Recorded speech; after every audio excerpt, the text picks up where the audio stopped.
We've seen movies launch in theaters. We've seen TV shows launch on streaming. This week, we saw something that defied the laws of Hollywood physics. One of the biggest box office hit of the week wasn't a movie, but a TV show that technically didn't sell a single ticket. What if the reason you couldn't buy a ticket wasn't because it was sold out, but because a decades-old contract laws meant that the theater really wasn't allowed to take your money? And what is the future of cinema isn't about admission fees at all, but a clever loophole involving popcorn, soda, and a free seat. Welcome to Business Insights Daily. I'm your host, Seshank. Event. Today, we're talking about the finale of Netflix's blockbuster series Stranger Things. This wasn't just a drop on the app, it was a cultural event. And to celebrate, Netflix decided to screen the finale in theaters across the country. According to the anonymously sourced report from Deadline, these screenings earned cinemas at least $25 million this week. That number is staggering for a one night event. It rivals the opening weekend of major films. But here's the twist, none of that revenue came from ticket sales. Why? Because of the lawyers. Thanks to residual terms in cast members' contracts, theaters were not permitted to charge admission. Essentially, if Netflix sold tickets, it would trigger a complex web of back-end payments, royalties, and renegotiations with the actors' unions. It could turn a promotional event into a commercial release, legally speaking. So Netflix and theaters got waivings. Creative. Fans were allowed in for free as long as they purchased vouchers for concessions ahead of time. You weren't buying a ticket to see Stranger Things. You were buying a $20 voucher for popcorn and a Coke just to know what happened to come with the seat. For a business and innovation perspective, this is genius. It's textbook pivot.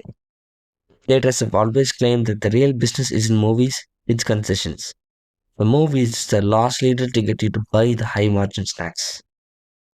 This experiment proved that the theory is in the most extreme way possible. But according to the series, the creators, the Duff brothers, more than 1.1 million seats were reserved. That means over a million people are willing to prepay for snacks just to be in the room with other fans. It turns the theater model upside down. The content is the marketing and the food is the product. For Netflix, this is a massive win. They didn't have to share box office revenue with theaters because there wasn't any. They didn't have to pay residual royalties and ticket sales.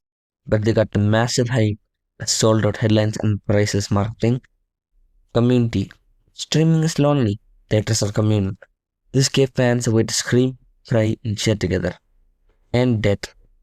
They now know exactly who the super fans are. The ones willing to drive to a theater and buy a voucher.